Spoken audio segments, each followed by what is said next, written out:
It's 4:47 on a Saturday afternoon, and you're standing on the sidewalk on 82nd Street, holding a paper plate with two pastelitos on it because somebody handed them to you before you could say no. Behind you, a rented sound system the size of a refrigerator is playing cumbia at a volume that is technically a form of assault. There are balloons everywhere, a chocolate fountain doing its one and only job, and somewhere inside, a 15-year-old girl in a dress so wide she has to enter rooms sideways is having, without question, the best day of her life. This is Yesenia's work. She lives 2 floors below you. You've known her 6 years, and for 6 of them, you thought she was just frugal. Not cute, Instagram frugal. The kind where you watch her return a $40 blender because she already had a spoon. Which is funny because Yesenia's job is spending other people's money like it's confetti. Quinceañeras, first communions, weddings, every event where somebody's decided one day of their life has to look like a music video. She charges $3,000 to $9,000 a party, and she's good. You once watched her talk a florist down from $1,400 to $950 in under 4 minutes in 2 languages without raising her voice once. Afterward, you told her she was terrifying. She just shrugged. The client wants to feel rich for one night. My job is to make that true for 6 hours. You thought it was a joke about event planning. It wasn't. Because the more parties you help her set up for, the more you notice. Yesenia can make an event look expensive without spending stupid amounts of money. She knows where to spend and, more importantly, where not to. While every other planner in the neighborhood is asking, how do we make this look expensive?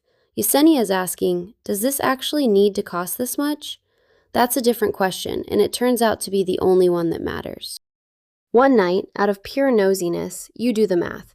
She's running roughly 3 parties a month. Even after expenses, that's real money. And yet, she's still driving a 2013 Honda Fit with a dent she calls character.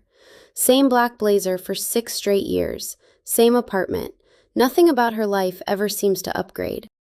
At first, you assume that means she's not making much. Then it occurs to you. Maybe it just means she's not spending much. Those are not the same thing. Once you see that, you start noticing her clients too. One woman spends around $22,000 on her daughter's quince. The dress alone runs several thousand, most of it financed on credit cards at 26.9% APR. The party lasts one Saturday.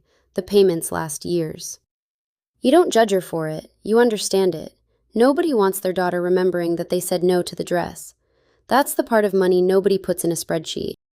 You mentioned the number to Yesenia once, half expecting her to say something disapproving. She doesn't.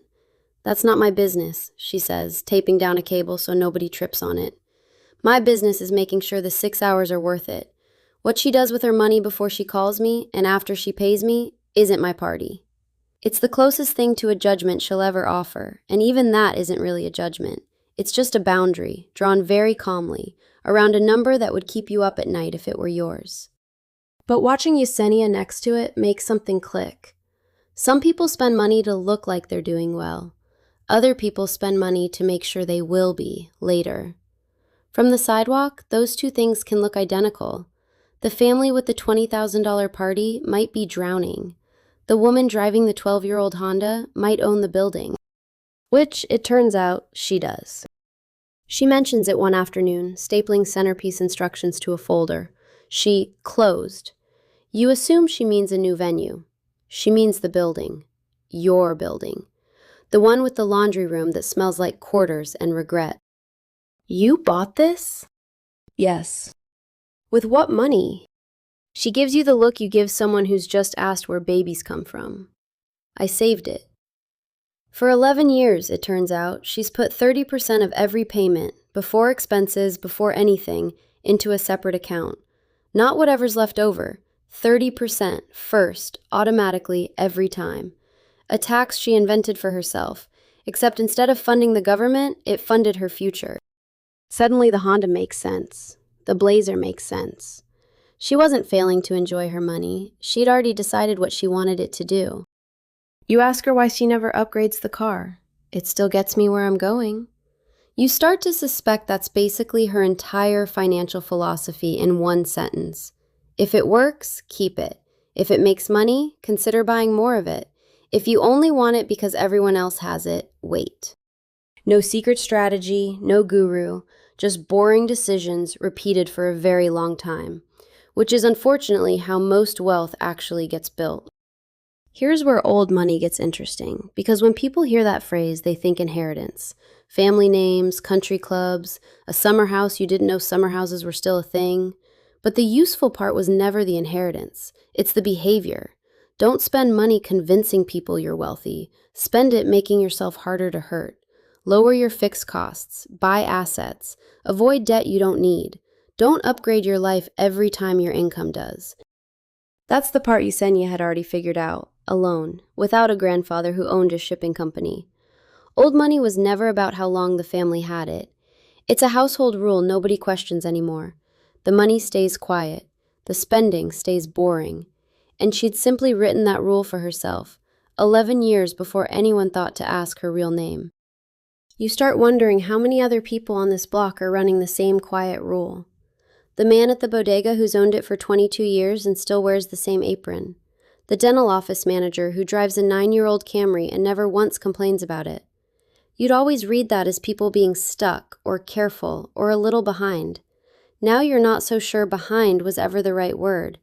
Maybe it was just the word people use for a decision they haven't made yet themselves.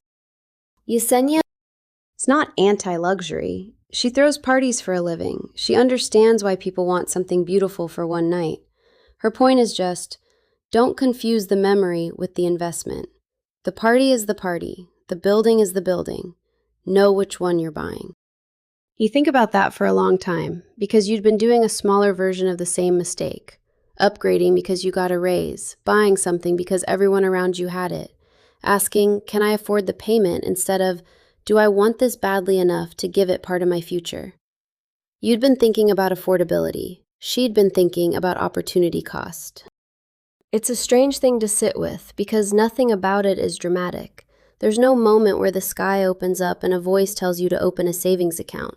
It's just a slow, slightly annoying realization that the version of doing well you'd been chasing your whole life, the version with the nicer car, the bigger apartment, the thing that makes people go, oh wow, for 4 seconds in a group chat, was never actually the finish line. It was just the noise everyone agreed to make instead of talking about the actual number. Yesenia doesn't make the noise. She just quietly collects the number. Present day, same 82nd Street energy, a different Gaines, the same refrigerator-sized speaker.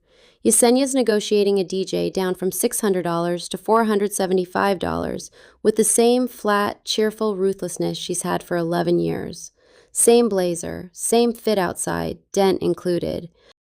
But there's a for sale sign 2 doors down that wasn't there last month, and you happen to know she's thinking about making an offer.